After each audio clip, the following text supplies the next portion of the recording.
શરૂ કરીએ. ઓકે, 4 સુવાર્તાઓ. આપણે પ્રભુ ઈસુનું જીવન જોયું. હવે 4 સુવાર્તાઓ, એ સુવાર્તાઓ ખરેખર છે શું? આપણે પ્રેરિતોના કૃત્યો ઉપર જઈએ અને પ્રેરિતોએ કેવી રીતે સેવા કરી એના પહેલાં સુવાર્તાનું જે લખાણ લખવામાં આવ્યું છે અને 4 સુવાર્તા કેવી રીતે આપણી આગળ પ્રગટ કરે છે પ્રભુ ઈસુને આપણે જોવા માંગીએ છીએ. હવે જે ગોસ્પલ શબ્દ આપણે કહીએ છીએ, ઇંગ્લિશમાં એને ગોસ્પલ કહીએ છીએ.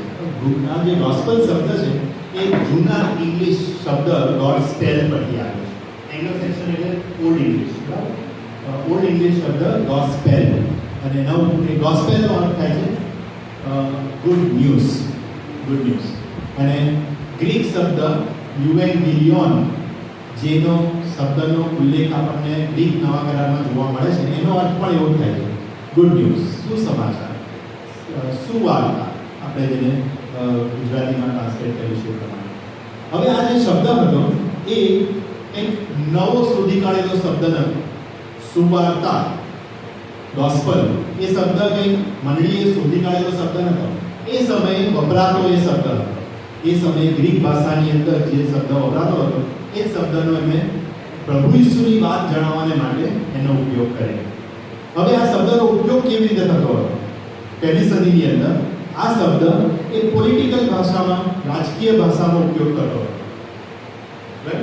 એ શબ્દમાં એવું કહેવાય છે કે જ્યારે રોમનો રાજા એ નવી જગ્યાને જીતીને આવે, એટલે કે એના સરદારો જાય અને નવી જગ્યા જીતે, અને જ્યારે એ ધારો કે એવું કહેવાય કે રોમનો રાજા એ ફોર એક્ઝામ્પલ જર્મની જીતે છે, તો આપણે જર્મની એ સમયમાં જીત્યું હતું. હવે જર્મનીનો આખો પ્રદેશ, ગોલ પ્રદેશ જે કહેવાતો હતો, એને જીત્યો. હવે એ રાજા, કૈસર રાજા, એ સમયનો જે પણ હોય કૈસર રાજા, એ જ્યારે એ પ્રદેશમાં પ્રવેશે ત્યારે એ ખાલી જીતેલા વ્યક્તિ તરીકે એમાં પ્રવેશે નહીં, પણ બહુ મોટી રેલી લઈને એમાં પ્રવેશે. બહુ મોટો કોમ્પેન શો હોય, અત્યારે પણ કોમ્પેન શો ચાલી રહ્યા છે ને રાજકીય નેતાઓ, ઠીક છે, ઘણું બધું સિમિલર જ છે. પણ એ મોટું આવું ટોળું લઈને પ્રવેશે અને એમાં સૌથી આગળ એને જે જીતીને આવ્યો છે, જીત્યું છે એનું પ્રદર્શન કરે. સોનું, રૂપું, જે પણ એને જીત્યું હોય, સાધનો, માટે ઘોડાઓ ને એ બધું. પછી જે ગુલામોને, માણસોને જીતીને જે ગુલામો બનાવ્યા હોય એ પછી એની આગળ આ પ્રદર્શનો હોય, બરાબર? અને પછી એ પાછળ એ એના અધિકારીઓ, સરદારો બધા જાય અને જ્યારે રાજા પ્રવેશે ત્યારે એની આગળ એક ઝંડો હોય, એટલે કે એને એનું બેનર જે આપણે કહીએ છીએ, એ બેનરની ઉપર એક ઝંડો ફરકતો હોય અને એ ઝંડા ઉપર પાક્સ રોમાના લખ્યું હોય. પાક્સ રોમાનાનો અર્થ થાય છે પીસ ઓફ રોમ, રોમની શાંતિ. એટલે કે જાણે કૈસર એવું કહી રહ્યો છે કે આ જે બર્બરોનો પ્રદેશ હતો, ફરીથી યાદ રાખે, જે ગ્રીક લોકો ગ્રીક અને બર્બર કહેતા હતા એ રોમન લોકોમાં પણ બર્બર શબ્દ ચાલુ જ હતો. એટલે કે આ બર્બરો અનએજ્યુકેટેડ, અનસિવિલાઇઝ લોકોમાં હવે અમે પ્રવેશ કરી રહ્યા છે. શું લઈને? રોમની શાંતિ લઈને પ્રવેશ કરી રહ્યા છે. એટલે એને ઉપર આ ધ્વજા લગાવી હોય અને ધ્વજાની નીચે જે બેનર હોય, જે લખેલું હોય, એ બધું ઘણા જૂના બેન્ડના એમ પર લખવામાં આવતું હતું, આ બેન્ડ તે બેન્ડ લખતા ને એવી રીતે બેનર હોય, એની ઉપર એ બેનર ઉપર લખ્યું હોય યુવેન્ગેલિયોન. યુવેન્ગેલિયોન એટલે ગુડ ન્યૂઝ, સુવાર્તા. એટલે કે જાણે રોમનો રાજા એવું જાહેર કરી રહ્યો છે કે મેં તમારી ઉપર યુદ્ધ કરીને, તમને જીતીને, તમને લૂંટીને, તમને ગુલામ બનાવીને હું રોમની શાંતિ તમને આપી રહ્યો છું. અને એ તો શું છે? ગુડ ન્યૂઝ, એ સુવાર્તા છે. અને આ રીતે આ સુવાર્તા શબ્દનો ઉપયોગ કરતો હતો. એ માટે પ્રભુ ઈસુએ સુવાર્તા પ્રગટ કરતા શું કીધું? જેમ જગત આપે છે એમ હું આપતો નથી. જે શાંતિ પાક્સ રોમાના એ સમયે જ્યારે પ્રભુ ઈસુએ કીધું ને કે જગત જે શાંતિ આપે, આપણે એનું ઘણું અર્થઘટન કરીએ છીએ, પણ જ્યારે પહેલાં જે વ્યક્તિઓએ સાંભળ્યું હશે ને એ જે શાંતિ જગત આપે છે ત્યારે એને સમજી ગયા છે કે કેની વાત કરી રહ્યા છે. પણ હું એ પ્રમાણેની શાંતિ, હું મારી શાંતિ હું તમને આપું. પ્રભુ ઈસુ પણ જીતે છે. અને એ સુવાર્તા દ્વારા એ સુવાર્તા પ્રગટ કરીને પ્રભુ ઈસુ જીવનનો જીતે છે, પણ કોઈને હરાવીને, ગુલામ લૂંટીને કે ગુલામ બનાવીને નહીં. જેમ એ સમય અને એ શાંતિ કરવું છે. હવે જ્યારે આપણે કલમો વાંચીએ ત્યારે સમજીશું, બરાબર? એટલે કે એ સમયનો પોલિટિકલ લેંગ્વેજનો જે શબ્દ હતો એને જ મંડળીએ પકડ્યો અને શું કીધું?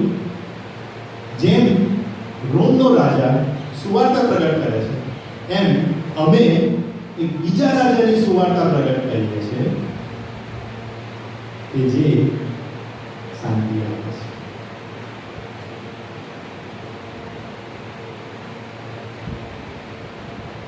આજે જઈને તો દિલ્હીમાં જઈને ગાંધીનગરમાં જઈને કે જેમ તો દિલ્હીનો જે રાજા છે એ વિકાસની વાતો કરે છે. વિકાસ શબ્દ પોલિટિકલી લોટેડ શબ્દ થઈ ગયો હતો. અમૃતકાળની વાતો કરે છે, એમ અમે પણ એક અમૃતકાળની વાતો કરીએ છીએ. શું થાય? આપણામાં હિંમત નથી. શું આપણામાં હિંમત આવા શબ્દોનો ઉપયોગ કરીને સુવાર્તા પ્રગટ કરવાની? અમે તો શબ્દ જ સુવાર્તા પ્રગટ કરવાની લઈ લીધો અને કીધું કે અમને જે શાંતિ નવા રાજાની સુવાર્તા પ્રગટ કરે છે. એ વખતની મંડી બહુ બોલ્ડ હતી અને આપણે કહીએ છીએ કે આપણા સમયમાં બધું શું આવવા જોઈએ. એ વખતના લોકો જે શરૂઆતના શિષ્યો હતા એમને કીધું કે એ રાજા રોમન રાજાની સામે અમે નવો રાજા પ્રગટ કરે છે. અને આ શબ્દ જે ઇવેન્ગેલિયન શબ્દ હતો એટલે કે સુવાર્તા માટેનો જે હિબ્રુ ભાષાની અંદર એટલે કે જૂના કરારમાં જે શબ્દ હતો એ બાશરા શબ્દ હતો, હિબ્રુ શબ્દ. એનો અર્થ પણ એ જ થાય કે જેનું ટ્રાન્સલેશન સેપ્ટ્યુજન્ટમાં ગ્રીક જૂના કરારમાં ઇવેન્ગેલિયન જ કરવામાં આવ્યું. પણ બાશરા શબ્દનો અર્થ પણ એક એવો જ થાય છે. જો તમે યશાયા 40 અને 9 વાંચો, 52 ને 7 પણ વાંચો.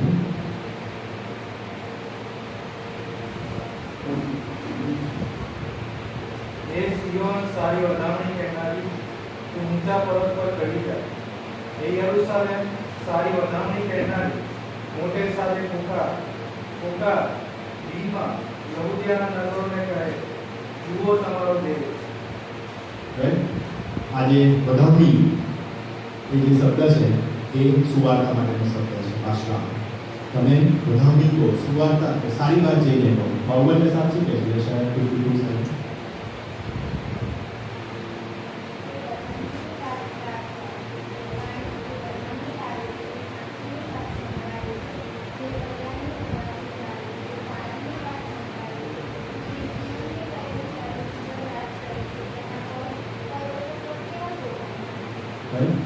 પાઉલાનો જ ઉપયોગ રોગી 10 અને 15 કહે છે કે વધામણીની સુવાર્તા સંભળાવનારના પગ કેવા સુંદર છે.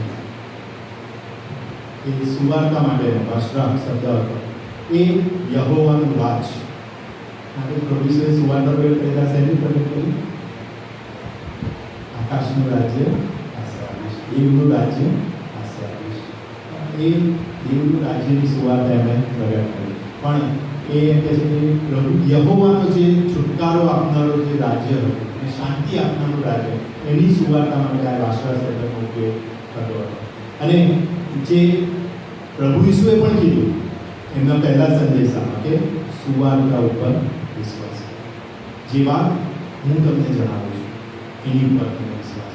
જ્યારે શિષ્યો ગયા ત્યારે એમણે સુવાર્તા પ્રગટ કરી, પ્રભુ ઈસુની વાત લોકોની આગળ પ્રગટ કરી. અને જ્યારે એ સુવાર્તા લખવામાં આવી, શરૂઆતનો લગભગ 40 વર્ષનો સમયગાળો હતો કે જ્યારે મૌખિક રીતે એટલે કે પ્રભુ ઈસુના ગયાથી ઈસવીસન 30 થી ઈસવીસન 65 થી 70 દરમિયાન આ સમયગાળા દરમિયાન મૌખિક રીતે આ સુવાર્તા પ્રગટ કરવામાં આવી. અને લગભગ 65 થી 70 ની આસપાસ આ સુવાર્તા ત્યાર પછી લખવામાં આવી. બહુ પાછળથી લખવામાં આવી છે, માર્ક, માર્કની જરૂરત એવા. અને ત્યારે એને લેખિત સ્વરૂપમાં જ્યારે લખવામાં આવી ત્યારે એને નામ શું આપવામાં આવ્યું? ફરીને એકવાર સુવાર્તા. એ સારી વાત જ છે એવું કહેવામાં આવ્યું. એક પ્રકારનું સાહિત્ય હતું, કેમ કે આપણી પાસે સુવાર્તા છે, લેખિત સુવાર્તા સાહિત્ય છે, રાઈટ? પણ એ બહુ ખાસ પ્રકારનું સાહિત્ય છે. એ સમયના જે ગ્રીક, રોમન અને યહૂદી સાહિત્યો હતા એનાથી થોડુંક અલગ છે. અને ઘણા બધાની સ્ટાઇલ મિક્સ છે. રાઈટ, ગ્રીક સાહિત્યમાંનું પણ અસર એમાં દેખાય છે. યહૂદી જે વ્યાખ્યા કરવાની રીત હતી, મિદ્રાસ જે કહેવામાં આવે છે, એની અસર પણ આપણને દેખાય છે. પરંતુ બહુ મિક્સ એક અલગ પ્રકારનું સાહિત્ય આપણને જોવા મળ્યું. અને ખરેખર શા માટે અલગ છે? કારણ કે એનો ઉપયોગ શું થતો હતો? પ્રગટ કરવાને, પ્રચાર કરવાને માટે એનો ઉપયોગ કરતો હતો. કારણ કે આપણે શું કહીએ છીએ? સુવાર્તા પ્રચાર. સુવાર્તાનો પ્રચાર કરવાને માટે જ્યારે પ્રેરિતો હતા ત્યારે એમણે મૌખિક રીતે સુવાર્તા પ્રગટ કરી. જ્યારે એમના ગયા પછી જે લેખિત સુવાર્તા પ્રગટ કરવામાં આવી ત્યારે પણ એ કેવા સંદર્ભમાં પ્રગટ કરવામાં આવી? એ જ્યારે લોકો વાંચે અથવા એને વાંચવામાં આવે પબ્લિકમાં ત્યારે લોકોની આગળ શું પ્રગટ થાય? એ જે સુવાર્તા કે જે પ્રેરિતો દ્વારા મૌખિક રીતે પ્રગટ કરવામાં આવી એ લેખિત રીતે લોકો સાંભળે અને વિશ્વાસ કરે. અને એ રીતે આને કહી શકાય કે યોહાન 20 અને 31 શું કહે છે? સુવાર્તા એ શું છે અને કેવી રીતે વિશ્વાસ કરો? વાંચો. યોહાન બહુ વિશ્વાસ કરે છે.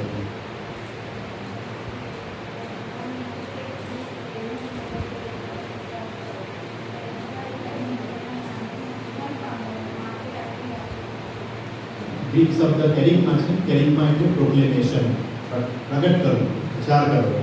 અને એ યોહાન 20 અને યોહાન એમ જ કહે છે 20 અને 31 ની અંદર કે આ એટલા માટે લખવામાં આવ્યું છે કે તમે સાંભળો અથવા વાંચો અને વિશ્વાસ કરો.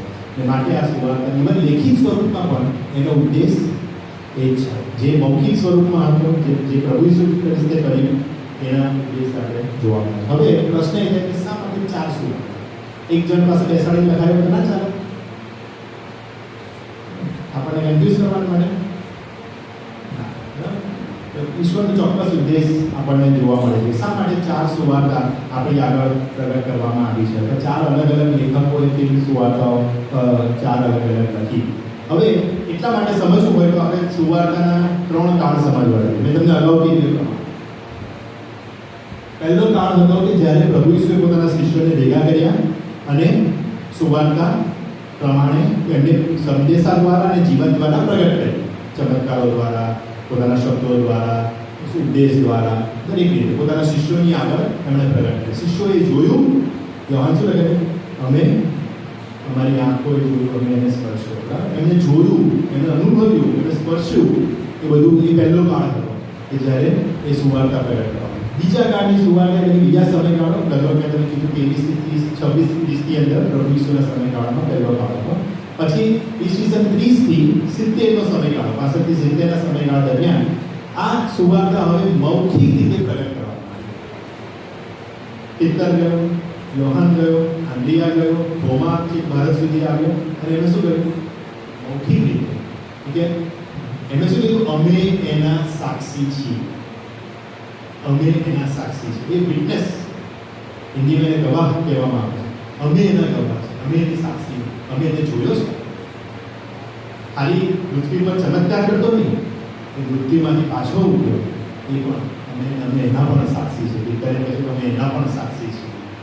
એટલે એ રીતે મૌખિક રીતે આ પ્રગટ કરવામાં આવે. અને એ સમયે ઘણી બધી સ્ટોરી. હવે પિત્તર જ્યારે સંદેશો આપે ત્યારે આખી સુવાર્તા જન્મથી મરણ સુધી કેટલો પ્રગટ?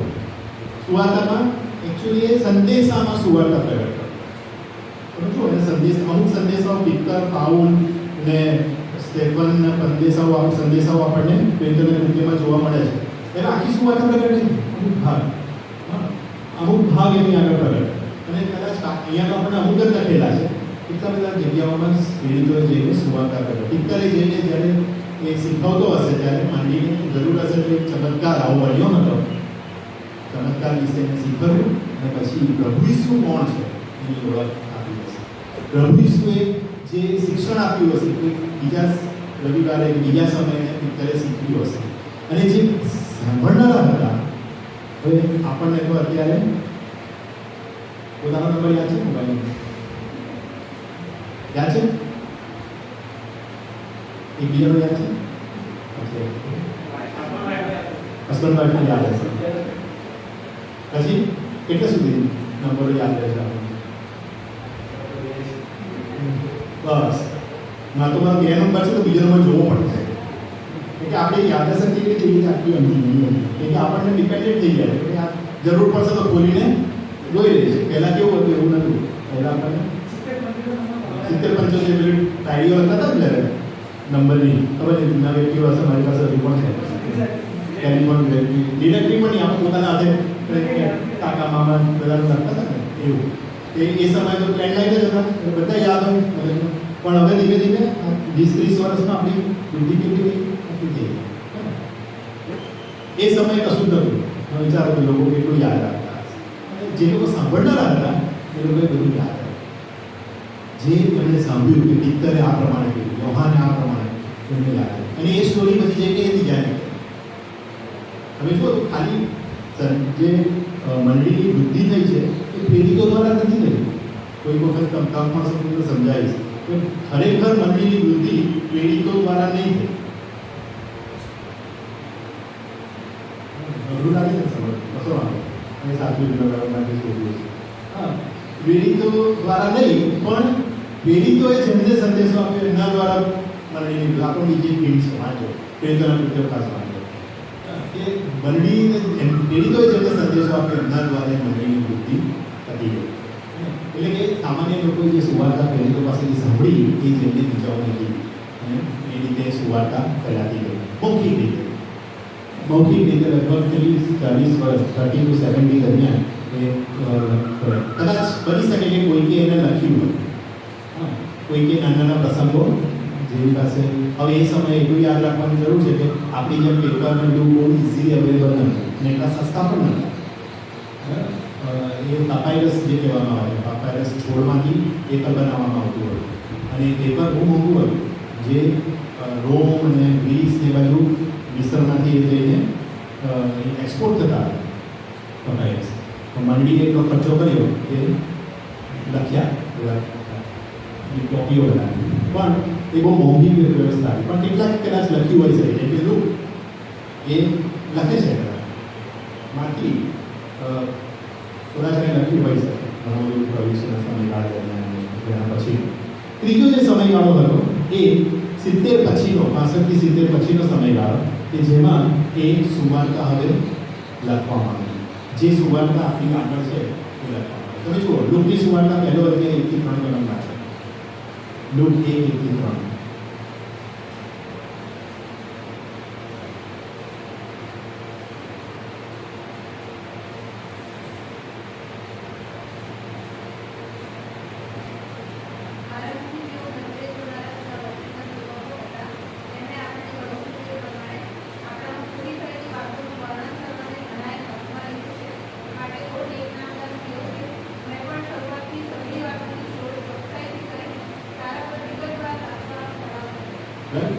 હવે શું છે એમ કહે છે કે જે લોકો નજરે જોનારા હતા આઈવિટનેસ સાક્ષીઓ જે હતા એમની પાસેથી આપણે સાંભળ્યું. હવે એવો સમયગાળો આવ્યો છે કે ઘણા બધાએ જે બન્યું હતું જે પ્રભુશ્રીની જે વાતો છે બધાને લખવાનું કામ હાથમાં લીધું છે. વર્ણન કરવાનું કામ હાથમાં ઇંગ્લિશ ગુજરાતીમાં વર્ણન લખ્યું છે બાકી ઇંગ્લિશને એ પ્રમાણે લખવાનું કામ એટલે ખાલી રૂપ નહોતો લખતો ઘણા બધાએ લખવાનું કામ હાથમાં લીધું અને એમાં લુક પોતે પણ એમ કહે છે કે હું પણ એ લખવાનું કામ વિગતવાર લખવાનું કામ ચોકસાઈથી શોધ કરીને લખવાનું કામ એટલે ઘણા બધા લખતા. શા માટે? આ એક ત્રીજો સમયગાળો હતો કે જ્યારે લગભગ એ 70ની આસપાસનો સમયગાળો હતો. એના ઘણા બધા કારણો છે. એમાંનું સૌથી મોટું કારણ કે the death of I witnesses. જે લોકો નજરે જોનારા હતા એમાં ઘણા બધા વ્યક્તિઓ મૃત્યુ પામતા. આપણે જાણીએ છીએ કે 60 આગળ આપણે જોઈશું કે 67-68ની અંદર પાઉલ ઉત્તર યરુશાલેમમાં યાકૂબ બધાનું મૃત્યુ થાય છે અને યરુશાલેમનું મંદિર તોડી નાખવામાં આવે છે. યહૂદીઓને યરુશાલેમમાંથી બહાર પણ મૂકવામાં આવે છે. જ્યારે યહૂદીઓની વાત કરું ત્યારે એ સમયે યહૂદી અને ખ્રિસ્તીઓ અલગ નહોતા થયા. રોમનો માટે એક જ આઈડેન્ટિટી હતી. ખ્રિસ્તી જે યહૂદી ખ્રિસ્તીઓ હતા એમને પણ યરુશાલેમમાંથી AD 70ની અંદર બહાર કાઢી મૂકવામાં આવ્યું. એટલે કે ઘણો બધો ફેરફાર રાજકીય અને સામાજિક ફેરફાર આવ્યો હતો. ઘણા બધા લોકો મૃત્યુ પામ્યા હતા. અને હવે ઓથેન્ટિક ગોસ્પલ શું હોઈ શકે એ પ્રેરિતોની સુવાર્તા, પ્રેરિતોએ પ્રગટ કરેલી સુવાર્તા લખવાની જરૂર કે જે સચવાઈ ગઈ ઘણા લાંબા સમય સુધી. મંડળીએ કામ હાથમાં લીધું અને સારું આપણા માટે લેખિત સ્વરૂપમાં સુવાર્તા પ્રગટ કરી. દરેક ગોસ્પલ જે છે સુવાર્તા છે એ યુનિક છે. ઘણા બધાએ લીધેલું હતું પણ 4 સુવાર્તાને પવિત્ર આત્મા દ્વારા પસંદ કરવામાં આવી છે. એની તો આપણે વિશ્વાસથી માનીએ છીએ કે 4 લેખકોને પવિત્ર આત્માએ પ્રેરિત કર્યા કે જેની સુવાર્તા આપણી આગળ આ રીતે 4 સુવાર્તાના સંદર્ભમાં આપણી પાસે અવેલેબલ છે. કારણ કે 4 સુવાર્તાના લેખકોએ અલગ અલગ રીતે પ્રભુ ઈસુ ખ્રિસ્તને જોયા. દરેકને ધારો કે આપણે જોઈએ તો એક જ સ્ટોરી હતી. એક જ પ્રભુ ઈસુએ ઇતિહાસમાં એ 3.5 વર્ષ કે જે ટૂંક સમય જીવીને જોયા એ બધું એમને એક જ વ્યક્તિને જોયા. પણ દરેક વ્યક્તિની જોવાની દ્રષ્ટિ અલગ અલગ હોય છે, રાઈટ? કારણ કે લેખકોએ 2 આધારે સુવાર્તા લખી છે. એક તો પોતે કેવી રીતે પ્રભુ ઈસુ ખ્રિસ્તની સુવાર્તાને જોઈ, પ્રભુ ઈસુ ખ્રિસ્તના જીવનને જોઈ. અને બીજું કે જ્યારે લુક કે માથી કે માર્ક કે યોહાન લખતા હતા ત્યારે કોને ધ્યાનમાં રાખીને લખતા હતા. હવે આપણે એવું માનીએ છીએ કે ખાલી પત્રો જ કોઈ લેખકોને અથવા કોઈ શ્રોતાને અથવા જે પત્ર લખનાર જેને મળનાર છે એને ધ્યાનમાં રાખીને પત્ર લખવામાં આવે છે. જેમ કે એફએસસીઓની મંડળીને પત્ર, ગલાતીઓની મંડળીને, રોમનની મંડળીને. પાઉલ જ્યારે લખે ત્યારે પાઉલ લેખક આ ગ્રુપને લખે છે. પણ જો તમે સુવાર્તાઓ ધ્યાનથી વાંચો તો પણ ત્યાં પણ તમને ખબર પડશે કે એની પાછળ એક ચર્ચ છે, ગ્રુપ છે કે જેની જરૂરિયાત હતી એને ધ્યાનમાં રાખીને માથી લખી રહ્યો છે. માટે એની પ્રેઝન્ટેશન સ્ટાઇલ બહુ અલગ છે. એવી જ રીતે લુક એ ચોક્કસ લોકોને ધ્યાનમાં રાખીને લખી રહ્યો છે. માટે એની પ્રેઝન્ટેશન સ્ટાઇલ અલગ છે. એને જો પ્રભુ ઈસુને અલગ રીતે પ્રગટ કર્યા છે. જો કે એ જ પ્રભુ ઈસુ છે પણ પ્રભુ ઈસુની કોઈ અલગ પાસાઓ એમની આગળ પ્રગટ કર્યા છે. અને એ રીતે દરેક સુવાર્તા યુનિક બને છે. કોઈ પ્રભુ ઈસુને પ્રોમિસ મસાયા તરીકે જૂના કરારના જે વચન આપેલું હતું એ મસીહ તરીકે પ્રગટ કરે છે માથી. જ્યારે માર્ક એને દુઃખ ઉઠાવનાર મસીહ તરીકે પ્રગટ કરે છે. લુક એને માણસના દીકરા તરીકે તમારા મારી જેમ જે જગતમાં આવ્યા અને જગતના દુઃખો સહન કર્યા અને એ રીતે એમણે આપણા જેમ તેઓ જીવ્યા એ રીતે પ્રગટ કરે છે. આપણી સાથે તેઓ રહ્યા. અને યોહાન દેવના પુત્ર તરીકે પ્રભુ ઈસુ ખ્રિસ્તને પ્રગટ કરે છે કે જે શરૂઆતથી હતા સર્વ સર્જન થઈને આપણામાં વસે અને કોનો મહિમા આપણે દીધો? દેવના એકાકી જનિત દીકરાનો મહિમા આપણે જોયો. દરેકની અલગ અલગ. અને માટે આપણી પાસે એક સંપૂર્ણ ચિત્ર આપણને જોવા મળે છે પ્રભુ ઈસુ. પ્રભુ ઈસુ એ એક અલગ અલગ એંગલથી આપણે જોઈએ છીએ. અને 4 સુવાર્તા એવું સુંદર રીતે પ્રભુ ઈસુને આપણી આગળ રજૂ કરે છે. ઝડપથી 4 સુવાર્તા વિશે જોઈશું. બહુ ડિટેલમાં નહીં ગયો, તમે નોટ્સ વિડીયો લઈ શકો છો. પહેલી છે સુવાર્તા. શા માટે યોહાન માર્કની સુવાર્તામાં પહેલી લખી? જ્યારે આપણે એના પ્રમાણે આખી કરી આપણે તો યોહાન માર્ક કેમ શા માટે પહેલું? કારણ કે સામાન્ય રીતે માનવામાં આવે છે કે માર્કે સૌથી પહેલી સુવાર્તા લખી અને એના આધારે માર્કી અને લૂકે સુવાર્તા લખી. કેમ કે જો તમે માર્કી, માર્ક અને લૂક જુઓ ને તેની જે રચના છે એ ઘટનાનો ક્રમ છે એક્ઝેક્ટ એક સરખો છે. થોડીક ફેરફાર આગળ પાછળ અને વચ્ચે તમને મટીરિયલમાં જોવા મળશે. માર્કી થોડું વધારે મટીરિયલ અલગ અલગ જગ્યાએ ગોઠવીને લખે છે. લૂક માર્કની વ્યવસ્થાને ફોલો કરે છે પણ થોડું વધારે મટીરિયલ શરૂઆત, અંત અને વચ્ચે લખે છે. બાકી માર્કની જે વ્યવસ્થા છે એક્ઝેક્ટ એની જ ફોલો. માર્કની શરૂઆત કેવી થાય છે?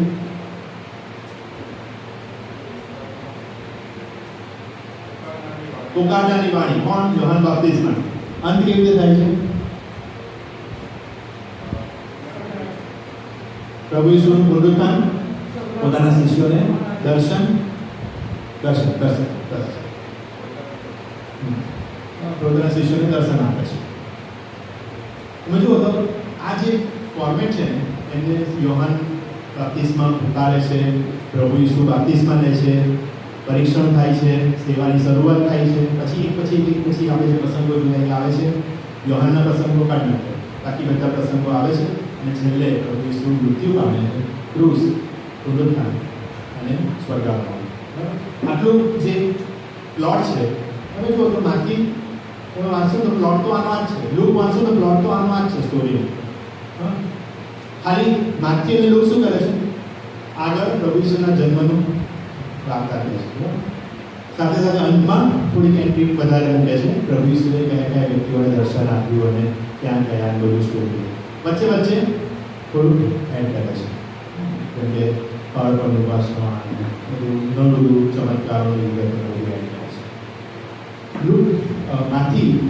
માર્ક એ તેની લખાયેલી સુવાર્તા સામાન્ય રીતે માનવામાં આવે છે કે જેનો આધાર લઈને માથીએ અને લૂકે પોતાની સુવાર્તા લખી. હવે એવું મંડળી એવું કહે છે કે યોહાન માર્ક જે હતો એ પિત્તરનો શિષ્ય હતો. પિત્તર સાથે રહીને એને સેવાઓ કરી અને પિત્તરે જે સુવાર્તા પ્રગટ કરી એ સુવાર્તા માર્કે સાંભળી અને માર્કે પછી એ આપી આગળ લખી છે. એવું કહેવાય છે કે રોમની મંડીને એને લખી આ સુવાર્તા. માટે ઘણા બધા મંડી એવું કહે છે કે ખરેખર તો આ પિત્તરની જે સુવાર્તા હતી એ માર્ક દ્વારા આપણી આગળ પ્રગટ થઈ છે. હવે માર્ક વિશે વાત કરીએ તો લેખક માર્ક એનો ઉલ્લેખ આપણને ઘણી જગ્યાએ નવા કરારમાં જોવા મળે છે. એનો પહેલો ઉલ્લેખ આપણને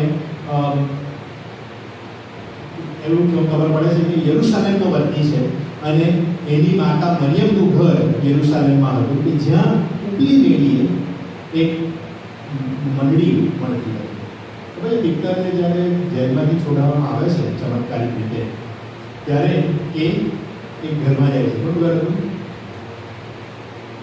યોહાન માર્કની માતા મરિયમનું ઘર ઉપરના માળે મંડળીમાં. આ કદાચ એ ઉપલી પેઢી હોઈ શકે કે જ્યાં પ્રભુ ઈસુ એ છેલ્લું ભોજન લીધું હોઈ શકે, યરુશાલેમમાં જ્યારે છેલ્લું ભોજન લીધું. પણ આ એક ઘર હતું કે જે યોહાન માર્કનું હતું, જેણે પ્રભુ ઈસુ ખ્રિસ્તને બધા જોયા હશે એની સેવા કરવાની.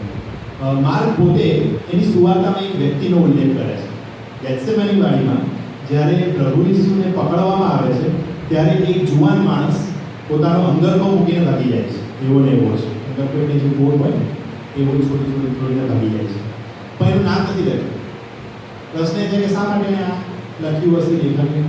બાકીની સુવાર્તા તો શું નહીં લખ્યું? કદાચ એવું હોઈ શકે કે એ જગ્યાએ ગેથસેમાની વાડીમાં માર્ક પોતે હાજર હશે. પ્રભુ ઈસુનું જે છેલ્લું શિષ્યોને ટીચિંગ આપ્યું ગેથસેમાની વાડીમાં, પ્રભુ ઈસુને જે જોયું બધું કદાચ માર્કે જોયું હશે. આપણને ખબર નથી, આ અનુમાન છે. પણ એક જ ઉલ્લેખ છે આખા બાઇબલમાં ચારે સુવાર્તાની મધ્ય, કદાચ આ વ્યક્તિએ હોઈ શકે. બીજું એક આપણને એની ઓળખ એવી મળે છે કે બારનાબાસનો એ પિતરાઈ ભાઈ અથવા ભણ્યો ભત્રીજો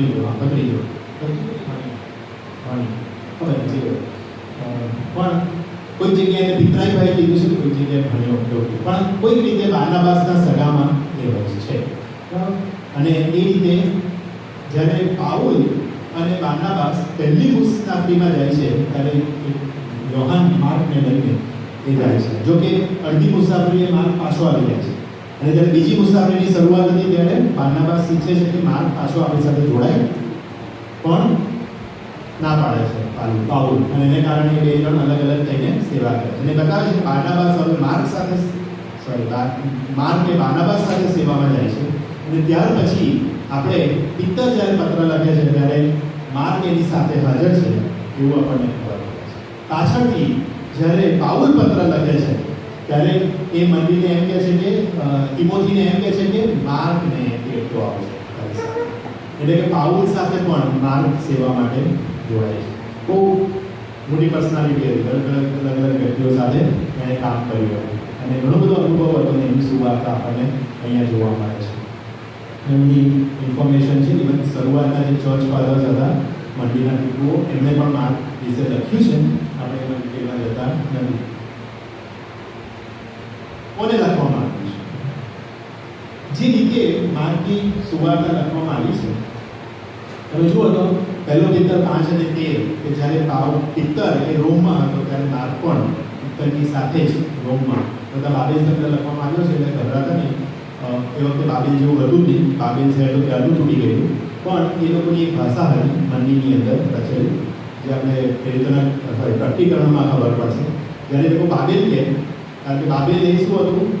સૌથી મોટું શહેર હતું અને જેણે યહૂદીઓને અથવા વિશ્વાસીઓને દબાવેલા હતા અને ગુલામ બનાવેલા, પ્રોસિક્યુશન કર્યું.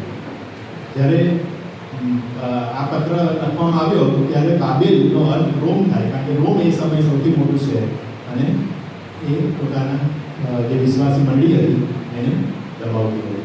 માટે કોડ લેંગ્વેજ કહેવાય, આપણે કોડ લેંગ્વેજનો આપણે તો ઘણી બધી કોડ લેંગ્વેજનો ઉપયોગ પ્રકટીકરણમાં કરવામાં આવ્યો છે.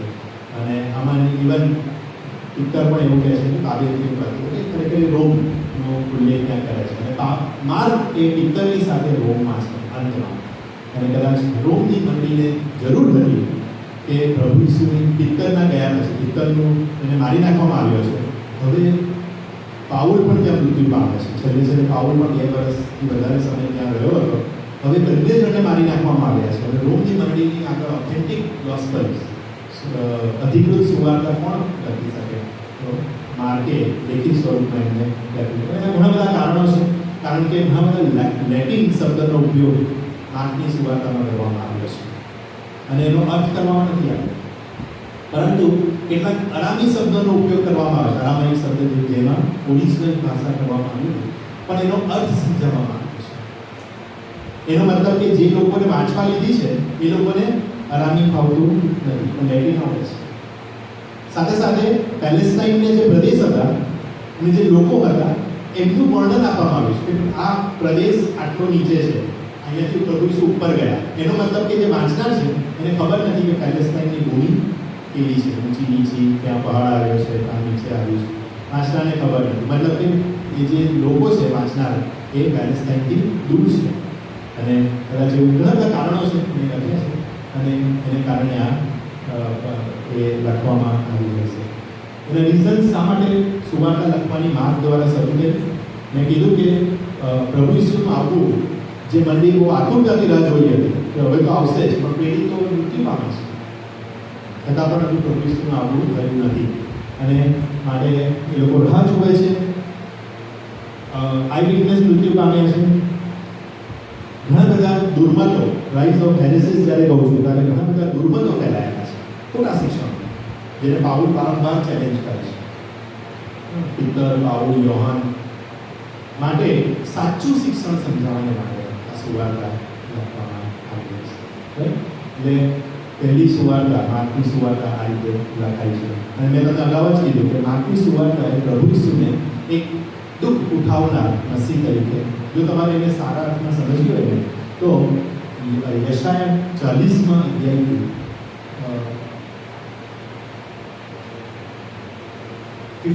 55માં અધ્યાય સુધી જે મસીહ સંબંધીની જે ભવિષ્યવાણી છે એને ધ્યાનમાં રાખીને તમારે આ માર્કની સુવાર્તા સમજવી હોય.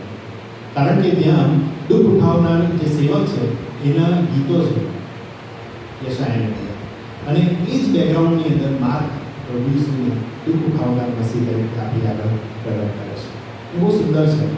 શરૂઆતમાં માર્કની સુવાર્તા જ એવી છે કે જ્યાં પ્રભુ ઈસુ વારંવાર પોતાના શિષ્યોને અથવા જે જીવનમાં ચમત્કાર થાય છે એને કહે છે કે કોઈને કહેતો નહીં.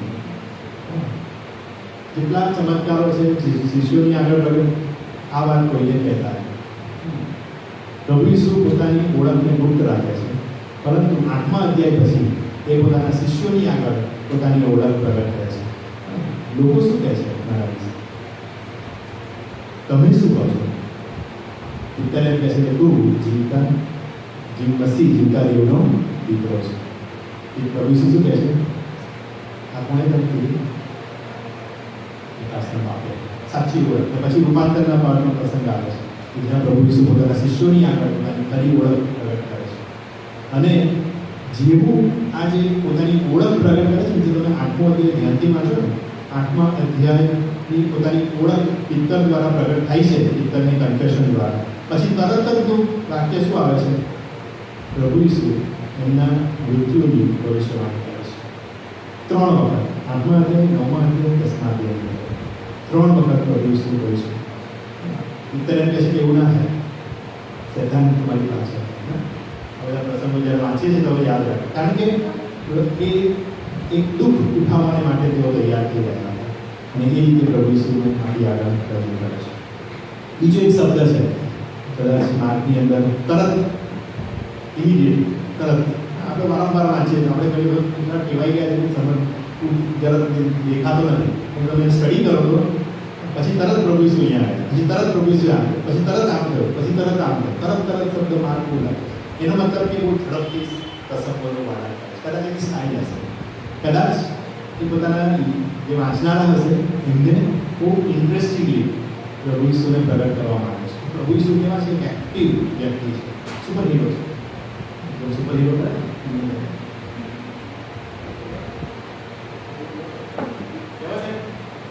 હજુ બધો સમય નહીં થયો. આ પહેલે પછી તારો માથીની સુવાર્ત. તમને શું લાગે છે? બરાબર છે? ચાર સુવાર્ત બતાવી દીધું પછી થાકી ગયા છે? ઓકે, માથીની સુવાર્તા. હવે માથીની સુવાર્તા એ એવું કહેવાય છે કે માર્ક પછી લખાયેલી સુવાર્તા છે. આપણને નથી ખબર માર્કથી કેટલું પહેલાં લખે, આપણને નથી ખબર કે માર્ક પછી લખાય. તમે કીધું કે જે રચના છે ઢાંચો જે કહેવાય ને આપણે લખવાનો એ એક્ઝેક્ટ ફોલો કરે છે. થોડીક આમ તેમ ગોઠવણી કરે છે પણ એક્ઝેક્ટ ફોલો કરે છે. હવે શા માટે એને પહેલે મૂકવામાં? કારણ કે જે રીતે માર્કથી પ્રભુ ઈસુને પ્રગટ કરે છે એ જે વચન આવનાર મસીહ વિશેનું વચન જૂના કરારમાં આપવામાં આવ્યું હતું એ પ્રભુ ઈસુમાં પૂરું થયું છે. આવનાર મસીહ જેની રાહ તેઓ જોઈ રહ્યા હતા યહૂદીઓ, એ જ પ્રભુ ઈસુ પોતે છે. એને આપણે પ્રોમિસ મસાયા કહીએ છીએ, વચનનો મસીહ કે જે પ્રગટ થયો છે. એ રીતે માથી સુવાર્ત પ્રભુ ઈસુને પ્રગટ કરે છે. અને એ રીતે માથી એ જૂના કરાર અને નવા કરાર વચ્ચેનો બ્રિજ છે. માટે એને પહેલા મૂકવામાં આવે છે રચના. હવે એટલું પણ યાદ રાખીએ કે લખાણને આધારે પુસ્તકો મૂકવામાં આવ્યા નથી. આગળ આપણે પાઉલના પત્રો જોઈશું ત્યારે પણ તમને વાત થીમ શું હતું, એવી રીતે જૂનો કરાર કોઈ વાંચતું આવે અને મસીહ વિશેની જે ઈચ્છા હોય છેલ્લી કલમો શું આવે છે? માલાખીમાં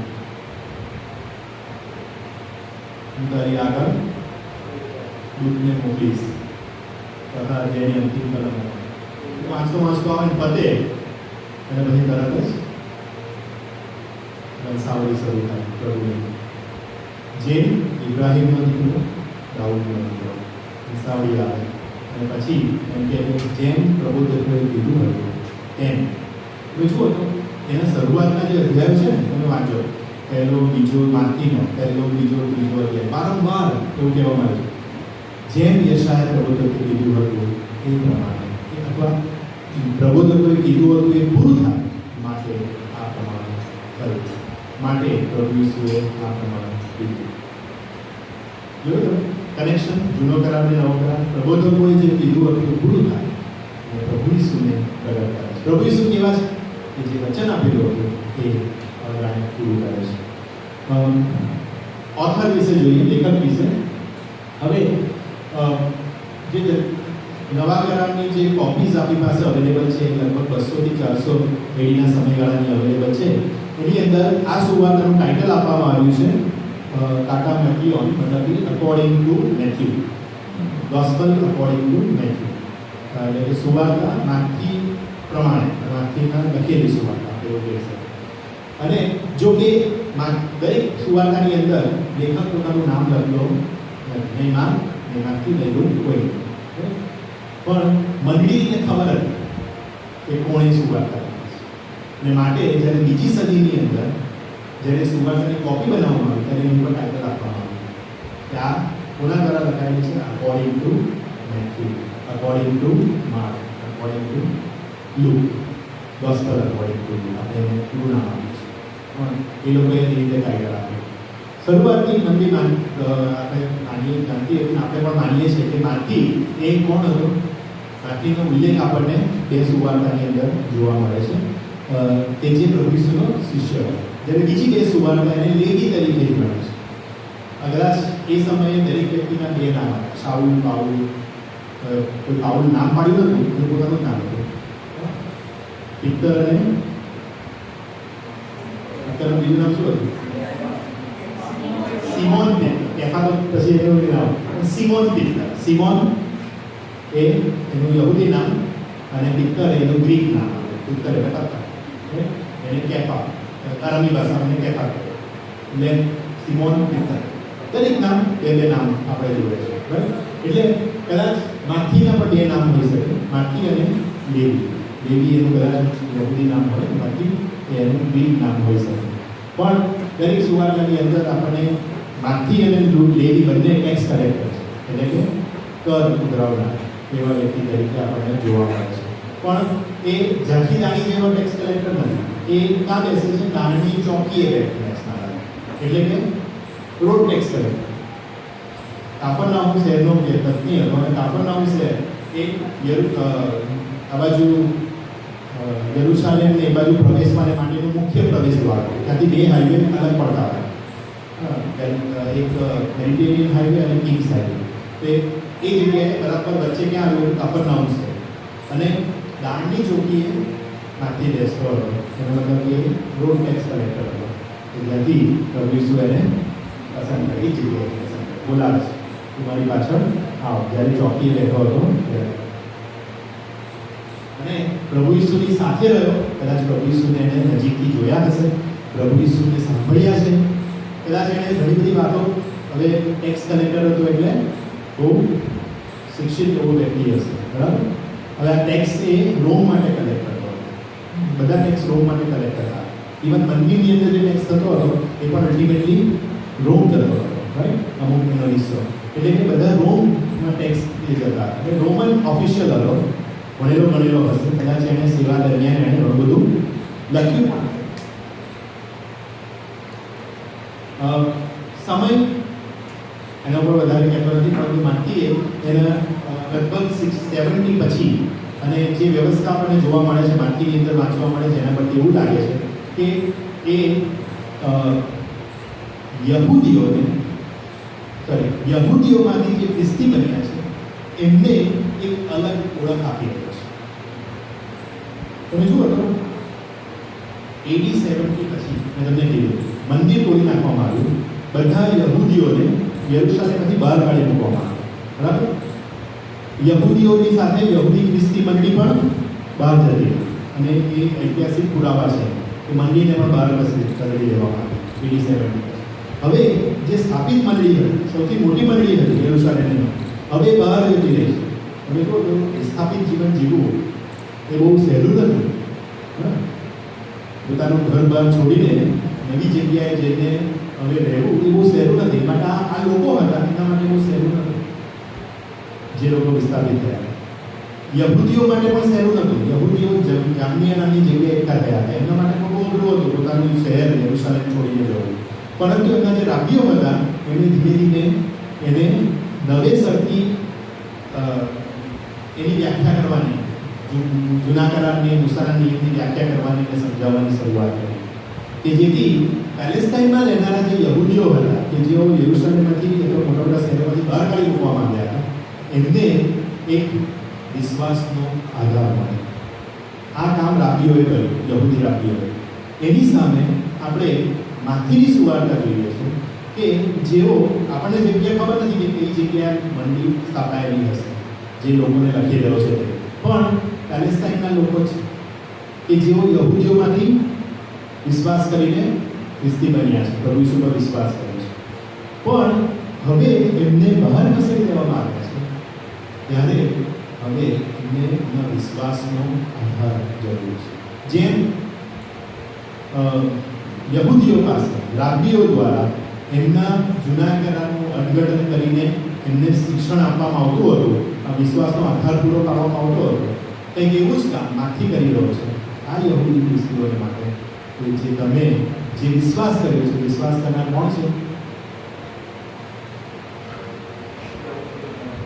એ જ મસીહ કે જેની તમે વર્ષોથી તમારા બાપ દાદાઓ રાહ જોતા હતા.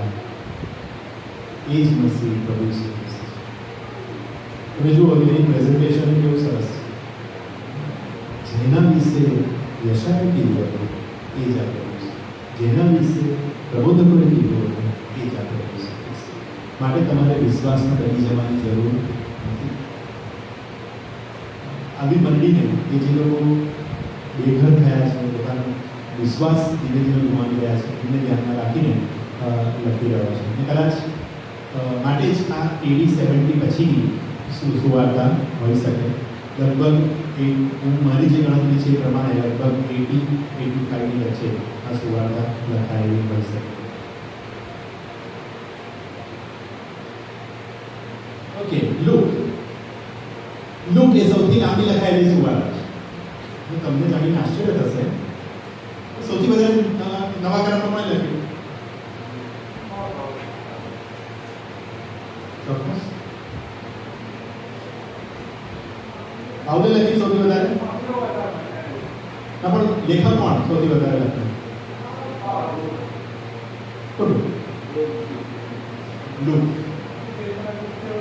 લુકની સુવાર્તા અને પ્રેરિતોના કૃત્યો તમે જોઈન કરો અને જેટલા શબ્દો બને છે એની સામે પાઉલના બધા પત્રો જોઈન કરો તો લુકે વધારે લખી છે શબ્દો.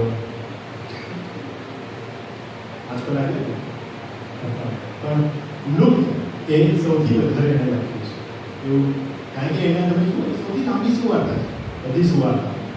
ઇવન પ્રેરિતોના કૃત્યો પણ બહુ લાંબા અધ્યાયો એને લખ્યા છે, એ સૌથી વધારે ગણે લખ્યું છે. પરંતુ આશ્ચર્યની વાત એ છે કે લુકનું બેકગ્રાઉન્ડ તમે જુઓ તો એ ડૉક્ટર હતો,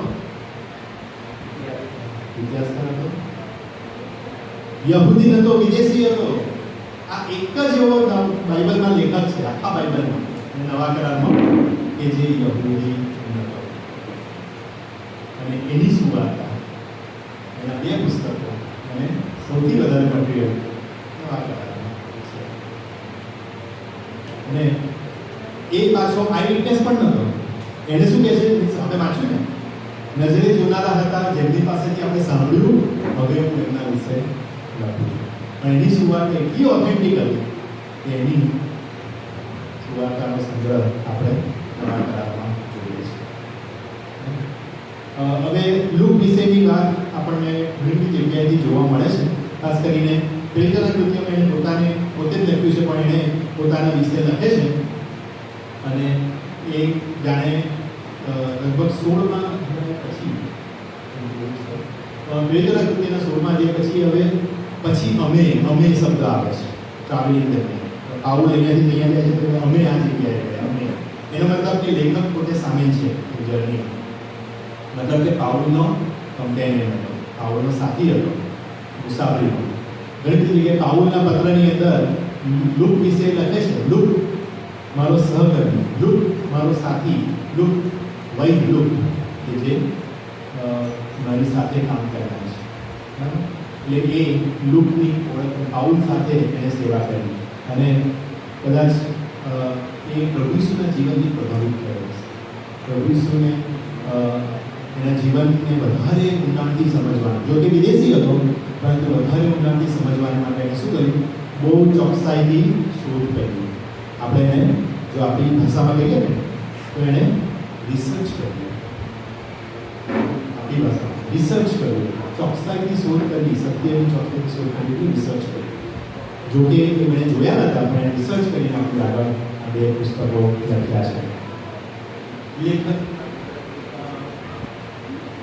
લગભગ માર્ક પછી એટલે કે માર્કના ઢાંચાને ફોલો કરે છે અને માર્કથી અલગ ગ્રુપને ધ્યાનમાં રાખીને એ લખી રહ્યો છે.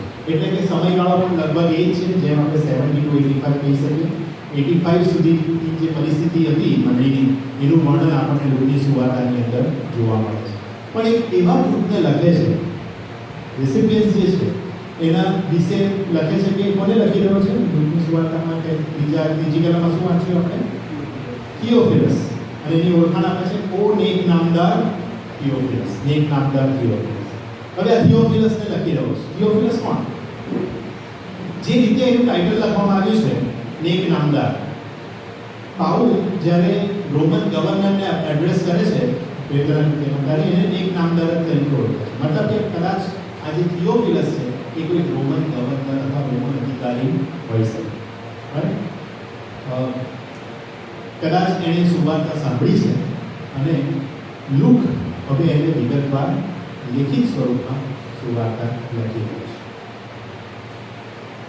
હવે મંડળીના ઇતિહાસ તપાસવામાં આવે એટલે કે મંડળીના જે ડોક્યુમેન્ટ્સ આપણી પાસે છે, શરૂઆતના ચર્ચ પિતૃઓએ જે લખ્યું હોય અથવા મંડળીનો ઇતિહાસ જે લખવામાં આવ્યો છે શરૂઆતમાં, એમાં કોઈ જગ્યાએ થિયોફિલસ નામ આપણને દેખાતું નથી.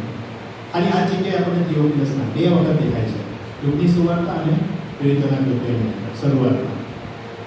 કેટલાય નવા કરારના વિદ્વાનો એવું માને છે કે થિયોફિલસ એ કદાચ વ્યક્તિ નહીં હોય. થિયોફિલસ જે શબ્દ છે, ગ્રીક શબ્દ, એ 2 શબ્દોથી બનેલો છે, થિયોસ અને ફિલિયોસ. થિયોસ એટલે ગોડ માટે થિયોસ શબ્દ વાપરવામાં આવે છે. ફિલિયોસ એટલે લવ અથવા લવર, જે is one who is lover of God, જે ઈશ્વરને પ્રેમ કરનાર છે. તે દરેકને માટે કદાચ લુક આ સુવાર્તા લખતો હોય છે.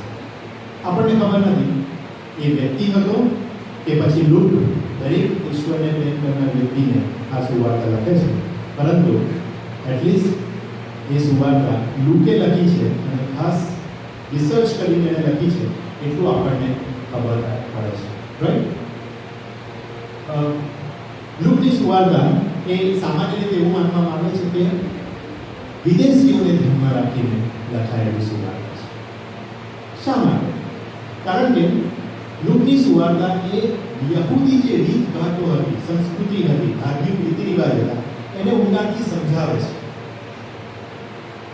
એનો મતલબ કે જે વાંચનાર છે એ યહૂદી રીત, યહૂદી વ્યવસ્થા, ધાર્મિક રીતિઓ એનાથી પરિચિત નથી, એટલું આપણને ખબર પડે છે. બીજું,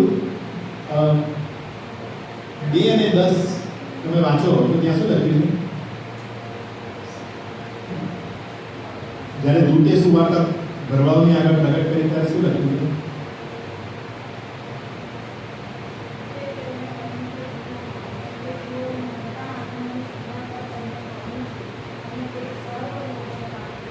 ત્યાં લખ્યું છે સર્વ લોકોને માટે થશે.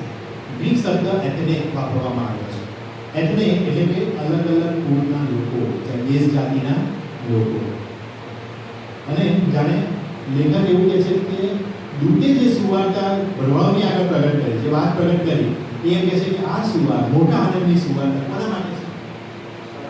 સર્વ લોકો માટે છે, દરેક દેશ જાતિને માટે છે. એટલે કે વિદેશીઓને ધ્યાનમાં રાખીને આ સુવાર્તા પ્રગટ કરવામાં આવી. ઇવન જ્યારે સિમિયોન જ્યારે પ્રભુ ઈસુને જુએ છે, લુકની સુવાર્તાની અંદર જ આપણને જોવા મળે છે. ત્યાં સિમિયોન જ્યારે એના હાથમાં લે છે ત્યારે એ ગીત ગાય છે. બરોબર છે? બીજા અધ્યાયની 30, 31 અને 32 કલમ. સોરી, બીજા અધ્યાયની 30, 31, 32. એમ કે મારી આંખોએ તારું કારણ લીધું છે, જેને સર્વ લોકોની સન્મુખ તે સિદ્ધ કર્યું છે. વિદેશોને પ્રકાશ આપવા સારું તથા તારા ઇસ્રાયેલ લોકોનો મહિમા પ્રગટાવો તે પ્રકાશનું છે. રાઈટ? સિમિયોન જ્યારે કહે છે ત્યારે વારંવાર આપણે શું આ પ્રકાશ કોને માટે છે? વિદેશીઓને પ્રકાશ આપવાની માટે આ મહાન આદેશ ક્યાં છે? માથીની સુવાર્તા. એ તો માથીમાં છે ને? લુકમાં પણ લખ્યું છે, લુક 24 અને 47.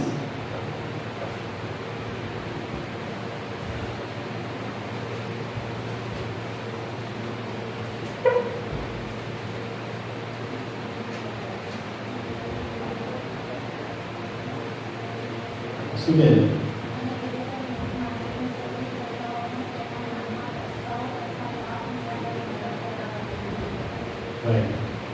સઘળી પ્રજાઓની એટલે વિદેશીઓને ધ્યાનમાં રાખીને જાણે આ સુવાર્તા લખે. પણ આ સુવાર્તાની બહુ ખાસિયત છે. આ સુવાર્તાની અંદર પ્રભુ ઈસુ એ કોની સાથે રહેશે તમે જોયો. તમે જ્યારે લુક વાંચો ને ત્યારે દાનીઓ, પાપીઓ, સ્ત્રીઓ, બાળકો, સમૃદ્ધો, જે સમાજની અંદર કચરાયેલા અને નીચા વર્ગના લોકો છે એમની બધે પ્રભુ ઈસુ કાર્ય કરે છે. આ જ સુવાર્તાની અંદર નાઝરેથમાં જઈને પ્રભુ ઈસુએ ઘોષણા કરે છે પોતાના સેવાની લુક 4માં કે કોની આગળ સુવાર્તા પ્રગટ કરવા માટે મને પસંદ છે? જેઓ કેદીઓ છે, બંદીવાનો છે, જેઓ ગરીબો છે, જેઓ કચરાયેલા છે, તેઓની આગળ સુવાર્તા પ્રગટ કરવા માટે મને પસંદ કરવામાં આવ્યો છે. મેં શું કીધું? તમારા દીકરા પૂરું કર્યું છે. એટલે કે ચોક્કસ વિદેશીને ધર્મ રાખીને રાખવામાં આવે છે, પરંતુ એવા વ્યક્તિઓ કે જે સમાજમાં બહિષ્કૃત છે. સ્ત્રીઓનું સ્થાન એ સમયે સમાજમાં બહુ મોટું હતું. બાળકોને બહુ મોટું લાવવામાં આવતા નહોતા. એ સમયે સમૃદ્ધિઓ, કાપીઓ, પ્રાણીઓ, કચરાયેલા વ્યક્તિઓ, ગરીબો એ બધાને પૂછો તો આ જ સુવાર્તાની અંદર એવા દ્રષ્ટાંતો પ્રભુ ઈસુ કહે છે કે એક માણસ કેવો હતો? પોતાની મેજ ઉપર બેસતો હતો અને જગતમાં ભરપૂરીપણે ખાતો હતો અને એના ટેબલ પરથી જે કપડાં પડતા હતા એ કોણ ખાતું હતું? લાજરસ. લાજરસ એ નામ હા ને? પણ પછી જ્યારે સ્વર્ગમાં હોય છે ત્યારે આખું ચિત્ર બદલાઈ જાય. સ્વર્ગીય રાજ્યમાં જે ડુબલા કરીને ખાતો હતો ઇબ્રાહિમની ટોળમાં બેઠો હતો અને પેલો નરકની અગ્નિમાં સળગી રહ્યો છે. રાઈટ? એટલે હવે જુઓ તો આખું ચિત્ર ભલે આ જગતમાં તમે દુઃખ સહન કરો છો પણ એ સ્વર્ગીય રાજ્યની અંદર તમને એનો બદલો મળશે. સામાન્ય લોકો, કચરાયેલા લોકોને માટે જ્યારે એવા લોકોને આપણે જ્યારે સુવાર્તા કરીએ દુઃખની સુવાર્તા પસંદ કરજો.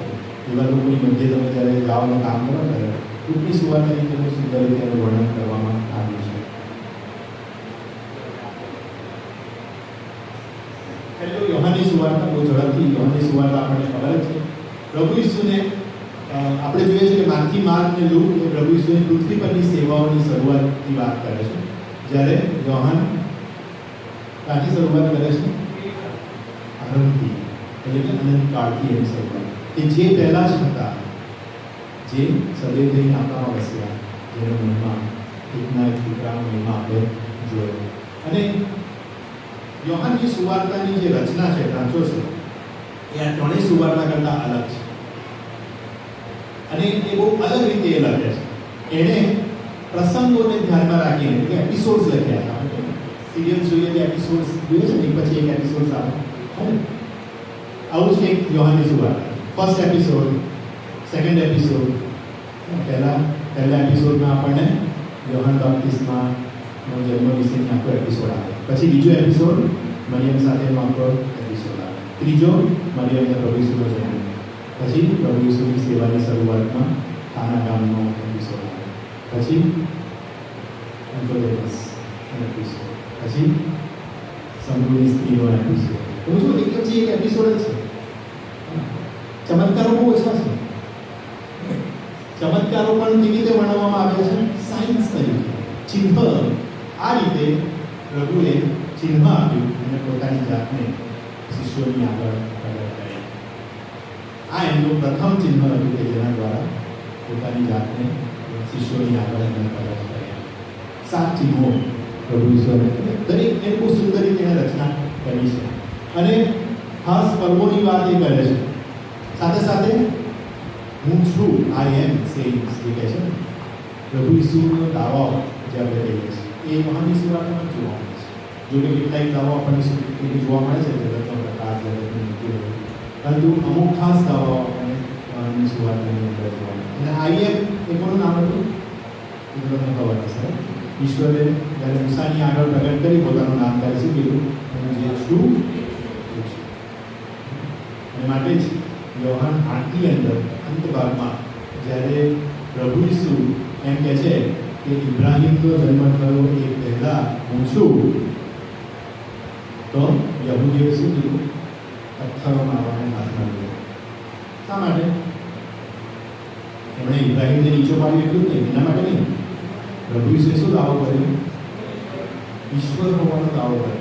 તમે જુઓ તો આપણા ગુજરાતીમાં ઇંગ્લિશમાં એનું ટ્રાન્સલેશન પણ બહુ સરસ રીતે કરવામાં આવે છે. આપણે સામાન્ય વાક્ય બોલીએ તો શું કરીએ? આપણે ધારો કે ગુજરાતીમાં તો ચલો મહેશભાઈને વધારે ખબર હશે કે ક્રિયા સૌથી છેલ્લે જ આવે છે, ક્રિયાના શબ્દો એટલે હું છું એ બરાબર રહેશે, બરાબર. પણ તો પણ આ વાક્ય થોડું અજુગતું લાગે ને, ઇબ્રાહિમનો જન્મ થયો એ પહેલાં હું છું આવું બોલે અજુગતું લાગે ગુજરાતીમાં. ઇંગ્લિશમાં તો એના કરતાં વધારે before the birth of Abraham I M.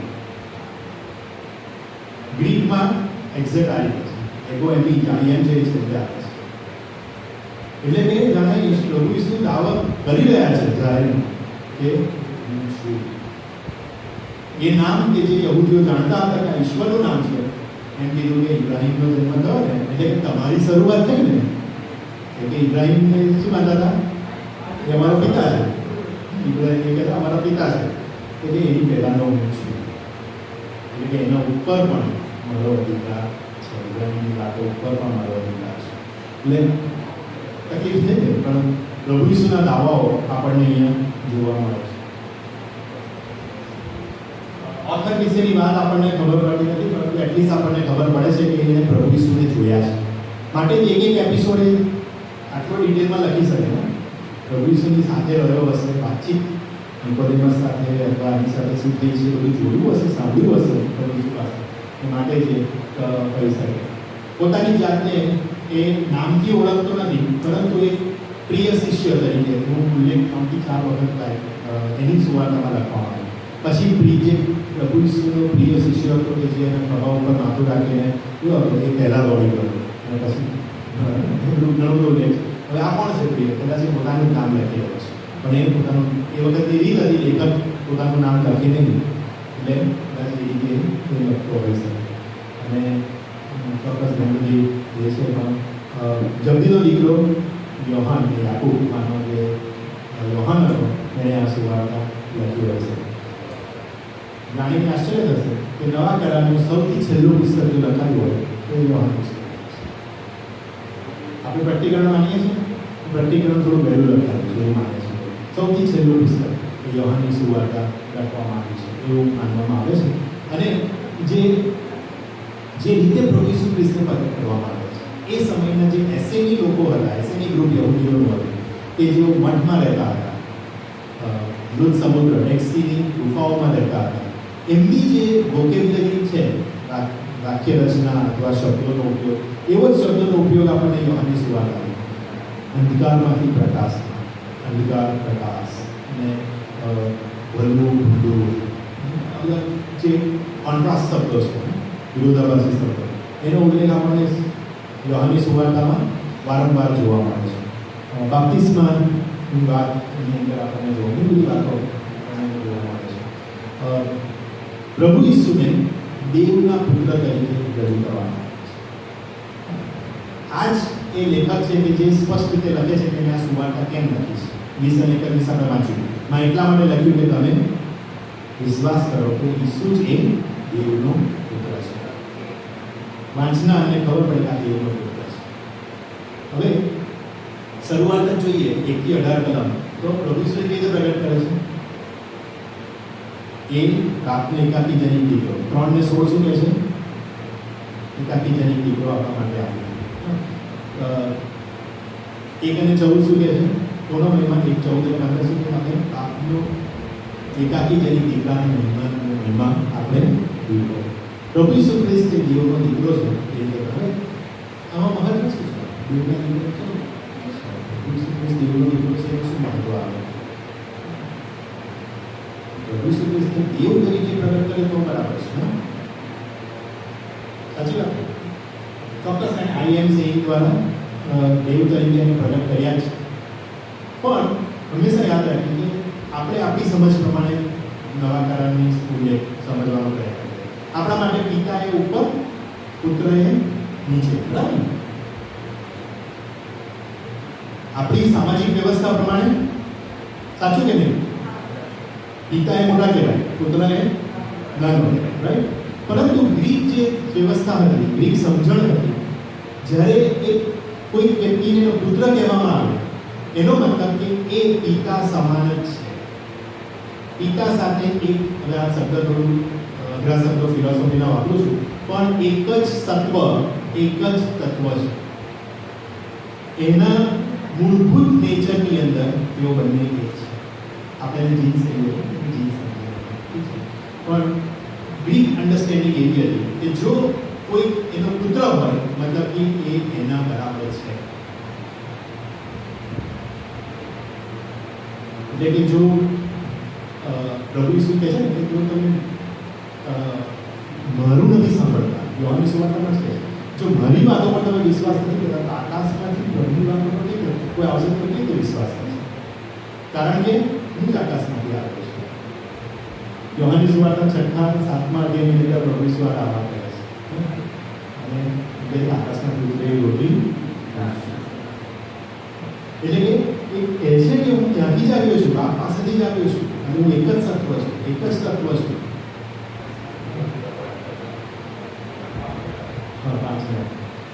Yes, તો આ બતાવે છે કે એ યોહાન પ્રભુ ઈસુને ઈશ્વરત્વ, પ્રભુ ઈસુનું જે ઈશ્વરત્વ હતું એને પ્રગટ કરે છે.